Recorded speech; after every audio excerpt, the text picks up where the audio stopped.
The title of our podcast is The Definition of Home. Our topic question is, what is the relationship of home to the individual and collective memory? First, we must break this question down in order to answer it. By breaking it down, let's try to understand the concept of home. This podcast will be in the form of an open group discussion structured in a more conversational format. Bruh, y'all, I cannot wait to go home after finals week. I'm so through with these classes. Cannot wait until my plane touches down and I can go get in my queen size bed, because this bed's not doing it for me and Drew. Period. Go, Heard watch you? TV. The showers ain't Go doing it either. Netflix, baby. Yes, take a hot shower. Yes. I mean, I get it. Living in a dorm is not it. But, I'm not ready to leave. I love Howard. Howard has become a second home. And it's just, I love, the feeling. It feels like family. Howard is your home. I'm dead serious. I guess Howard could be your home. Off of the definition of what home is, which is just where you live, but that's the basic textbook definition. What does home really mean to us? I mean, home is a place where I feel like I can be myself. Home is a feeling of belongingness and comfortability. Emmanuel, what's home to you? Well, Shanice, to piggyback off what you said, I feel at home when I'm surrounded by familiar faces, spending time with everyone from the place I grew up with. A place where people know and accept me for who I am. I mean, my physical home, I guess you could say, is Seoul, South Korea. That's where I grew up for most of my life. But I feel like living in a foreign country has helped me to be able to make home wherever I find myself. Being here has helped me find a sense of home because my friends, colleagues, and professors have been there for me like family.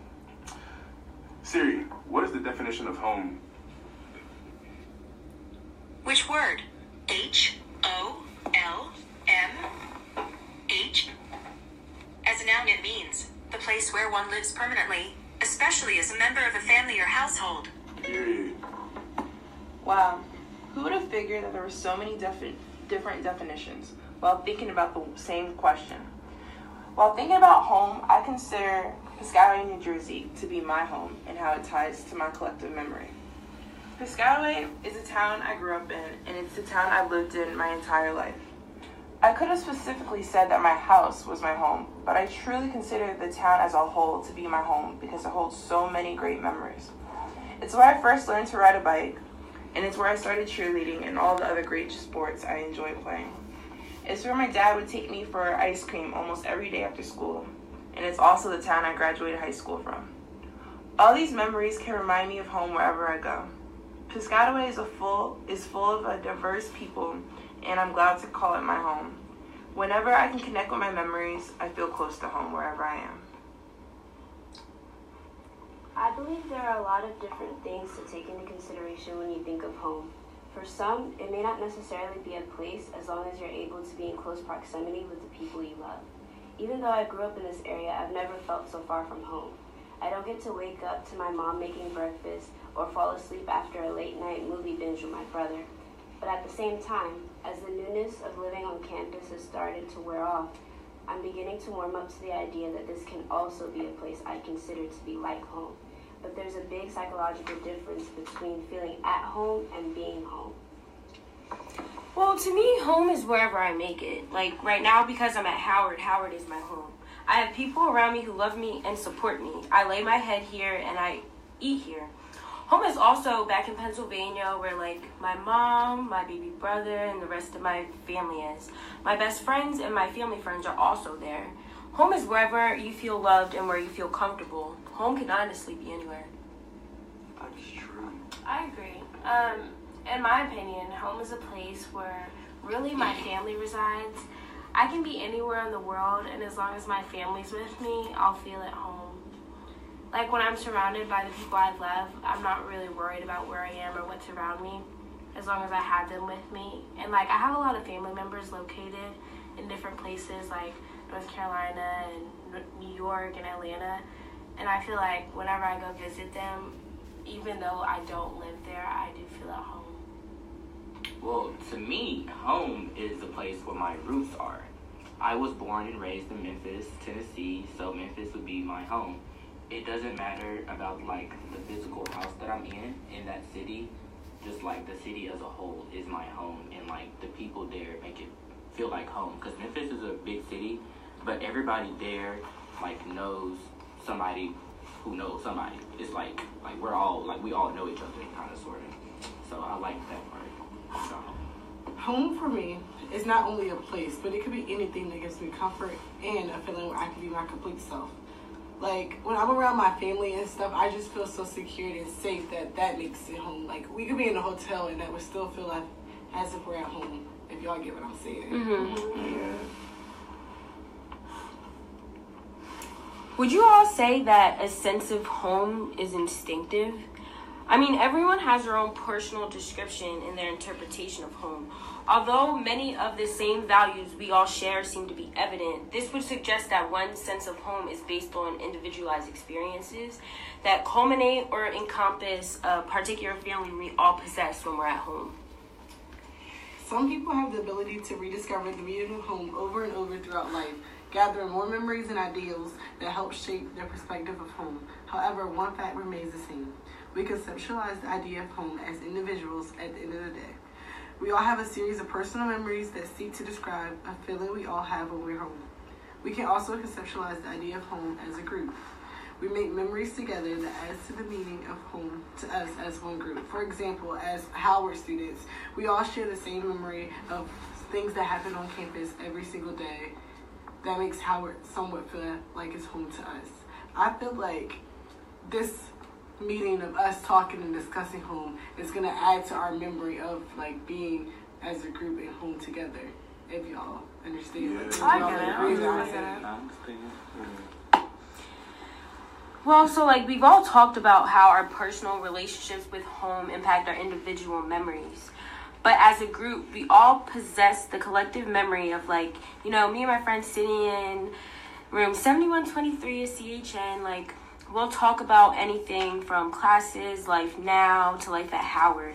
I can remember the nights that we were talking so much that when we looked at our clock, it was 4 a.m. and we're like, OMG, I have an 8 a.m. tomorrow. And it's like, oh, we gotta go to sleep. Like, and it was just like moments like this, in a way, is also like why I feel Howard is my home. Well, memories can be interpreted through the lens of an individual as well as the perspective of a group. Individual memory is defined as a personal interpretation of an event from one's own life. Although the term individual does imply that the personal outlook is the only one contributing to memory formation, as social beings, this is virtually impossible. The social group in which she or he identifies with is unquestionably influences the opinions, beliefs, and attitude of the individual. Well, I feel that home adds to like the relationship of the individual and collective mind by saying that like as individuals we all know what home is, but as a group together we all have a different home. Yeah. Like, for me, home is overseas, far away. But being in DC and being in a place where it's really fast-paced and, like, there's a lot of, like, city life, it helps me, like, remember home. And I'm able to, like, make it home, even though I'm away. Interesting. Like, Yeah. for me, I know hanging out with some of my friends from Atlanta, like, just hearing them talk, it kind of reminds me of, like, how my family members talk down south. So I feel like that's an example for me. Yeah, being same, at because Howard. yeah, I have a friend 2 doors down from me. He's from Memphis, and like they say there's a lot of Memphis people here, but like I haven't gotten into contact with them. So like when I'm with him, I do think of home. We like reminisce about different restaurants, different like things that to do in Memphis. Even because you know like Memphis has their own language or whatever. So like Right. when I'm with him, like we get to speak our own language. Because like if I talk to like somebody else here, they're gonna be like, "What did you say?" Yeah. And they're just be confused. Yeah, there's only one person that I know from Korea at this whole campus. But yeah. And also like when I tell people I live in like Virginia, they're like, "Oh, you're down the street, like you're basically home." And I'm like, "No, like Virginia is different from Northern and Southern Virginia. Like Northern Virginia is I would not consider home. Southern Virginia, where it's like the country and I see like fields and beaches and stuff, that makes me feel at home, like knowing I'm secured by like people that grew up the same as I did. Northern Virginia is like DC.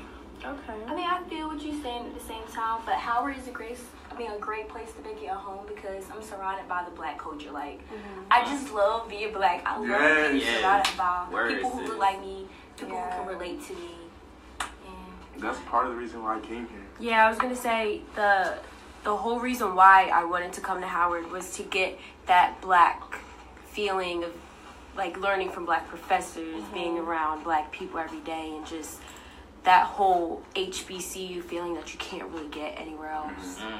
Yeah, I think that's really, in my opinion, like whenever I talk to any other students to Howard, that's really the main story for everybody. They wanted to be a part of this family-based or family-oriented like feeling, like being at Howard. And that's what home is about, being loved, feeling yourself, like, you know what I'm saying? We've all shared our own ideas in regards to the relationship of home and our individual values. And a lot of those values, we have the same or shared ideas, which all encompassing are part of the collective memory. We've all described our own experiences at Howard as students and our experiences at home and how they come together. Yeah. Thank you for coming to our